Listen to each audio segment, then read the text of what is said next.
Chapter 29 of Pride and Prejudice. Recording by Elizabeth Klett. Pride and Prejudice by Jane Austen.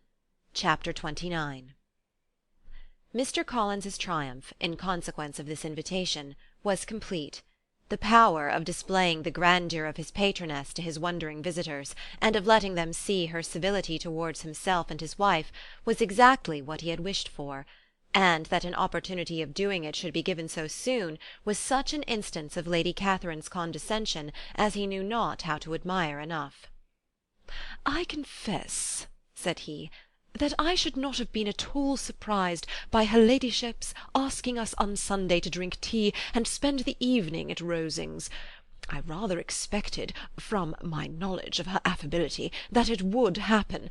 But who could have foreseen such an attention as this? Who could have imagined that we should receive an invitation to dine there? An invitation, moreover, including the whole party, so immediately after your arrival." "I am the less surprised at what has happened," replied Sir William, "from that knowledge of what the manners of the great really are, which my situation in life has allowed me to acquire. About the court, such instances of elegant breeding are not uncommon." Scarcely anything was talked of the whole day or next morning but their visit to Rosings. Mr. Collins was carefully instructing them in what they were to expect, that the sight of such rooms, so many servants, and so splendid a dinner, might not wholly overpower them. When the ladies were separating for the toilette, he said to Elizabeth, "Do not make yourself uneasy, my dear cousin, about your apparel. Lady Catherine is far from requiring that elegance of dress in us which becomes herself and her daughter. I would advise you merely to put on whatever of your clothes is superior to the rest. There is no occasion for anything more. Lady Catherine will not think the worse of you for being simply dressed. She likes to have the distinction of rank preserved."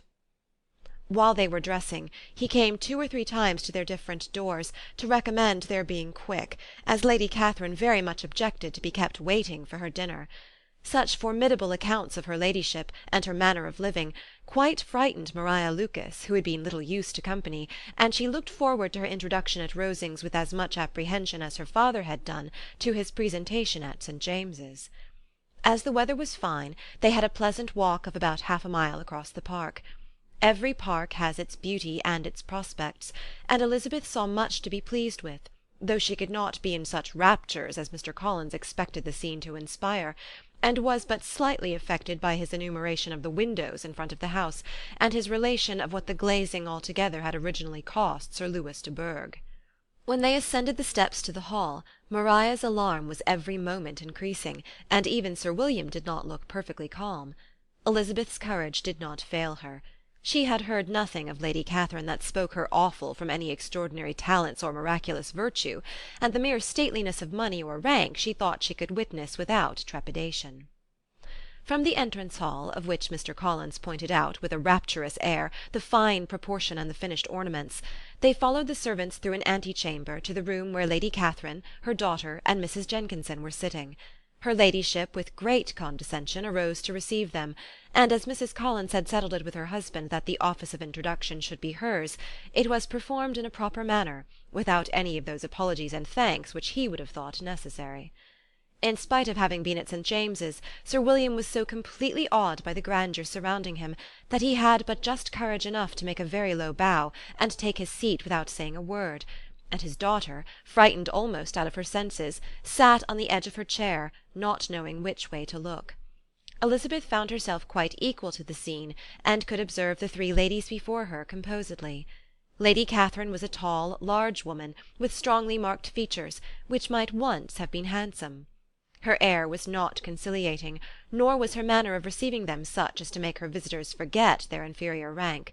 She was not rendered formidable by silence, but whatever she said was spoken in so authoritative a tone as marked her self-importance, and brought Mr. Wickham immediately to Elizabeth's mind, and from the observation of the day altogether she believed Lady Catherine to be exactly what he represented.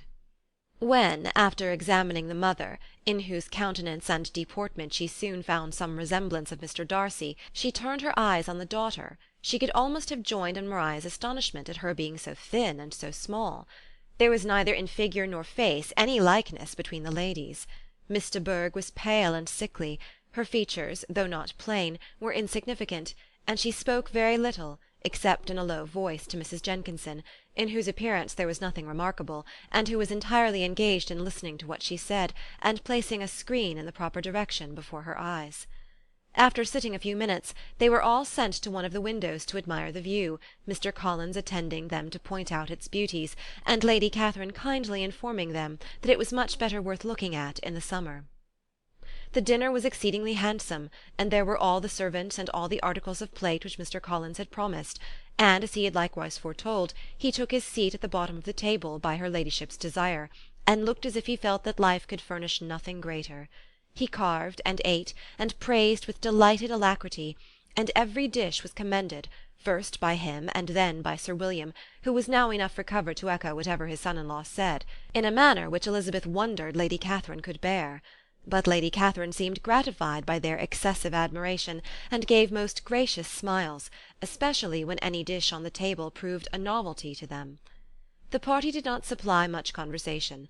Elizabeth was ready to speak whenever there was an opening, but she was seated between Charlotte and Miss de Bourgh, the former of whom was engaged in listening to Lady Catherine, and the latter said not a word to her all dinner-time.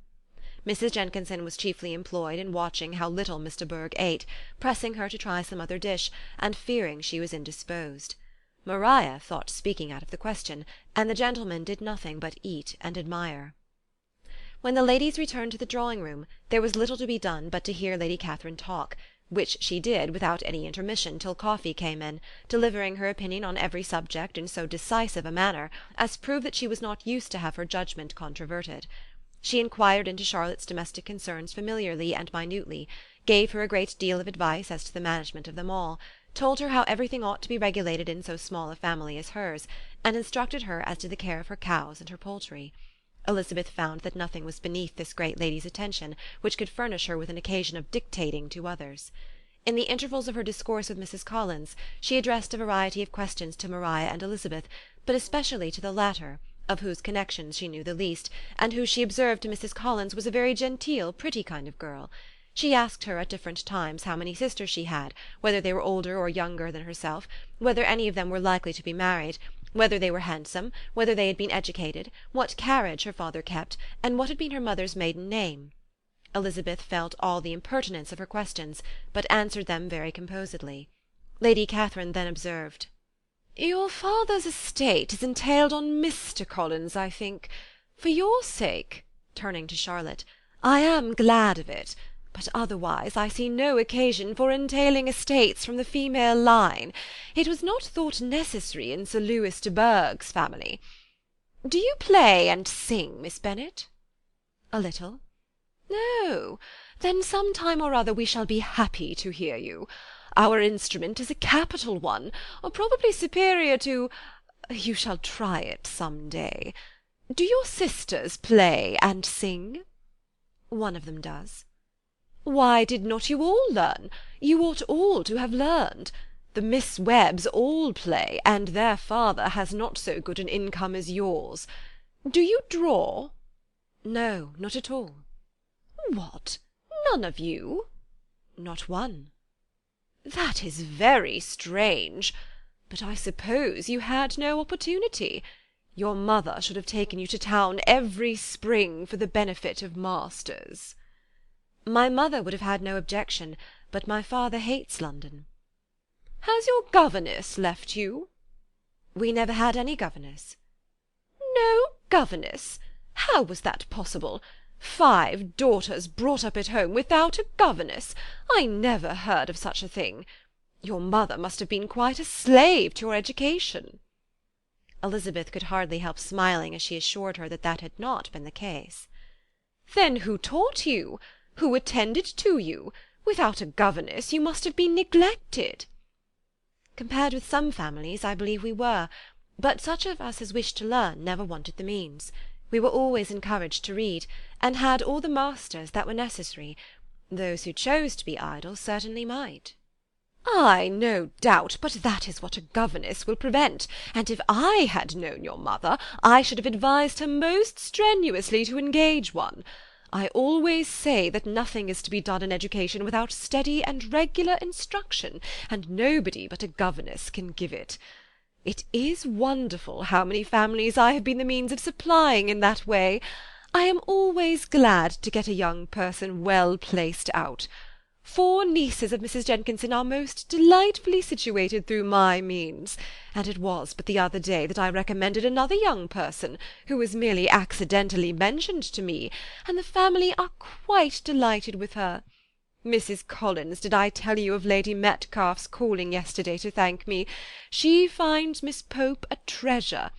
Lady Catherine, said she, you have given me a treasure. Are any of your younger sisters out, Miss Bennet?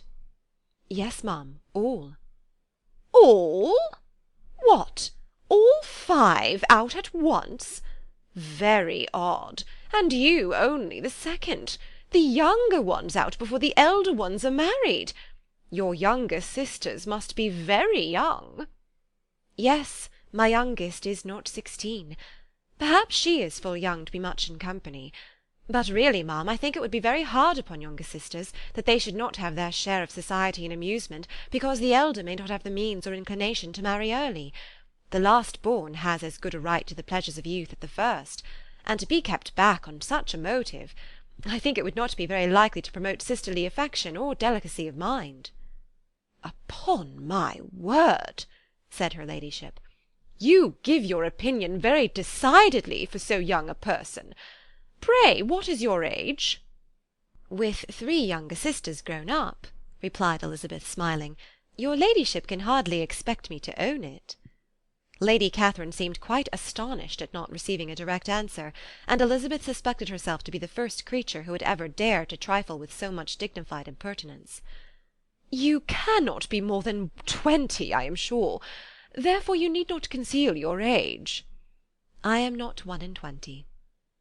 When the gentlemen had joined them, and tea was over, the card tables were placed. Lady Catherine, Sir William, and Mr. and Mrs. Collins sat down to quadrille, and as Mr. Berg chose to play at casino, the 2 girls had the honour of assisting Mrs. Jenkinson to make up her party. Their table was superlatively stupid. Scarcely a syllable was uttered that did not relate to the game, except when Mrs. Jenkinson expressed her fears of Mr. Berg's being too hot or too cold, or having too much or too little light. A great deal more passed at the other table. Lady Catherine was generally speaking, stating the mistakes of the 3 others, or relating some anecdote of herself. Mr. Collins was employed in agreeing to everything her ladyship said, thanking her for every fish he won, and apologizing if he thought he won too many. Sir William did not say much. He was storing his memory with anecdotes and noble names. When Lady Catherine and her daughter had played as long as they chose, the tables were broken up, the carriage was offered to Mrs. Collins, gratefully accepted and immediately ordered. The party then gathered round the fire to hear Lady Catherine determine what weather they were to have on the morrow. From these instructions they were summoned by the arrival of the coach, and with many speeches of thankfulness on Mr. Collins' side, and as many bows on Sir William's, they departed. As soon as they had driven from the door, Elizabeth was called on by her cousin to give her opinion of all that she had seen at Rosings, which, for Charlotte's sake, she made more favourable than it really was. But her commendation, though costing her some trouble, could by no means satisfy Mr. Collins, and he was very soon obliged to take her ladyship's praise into his own hands. Chapter 29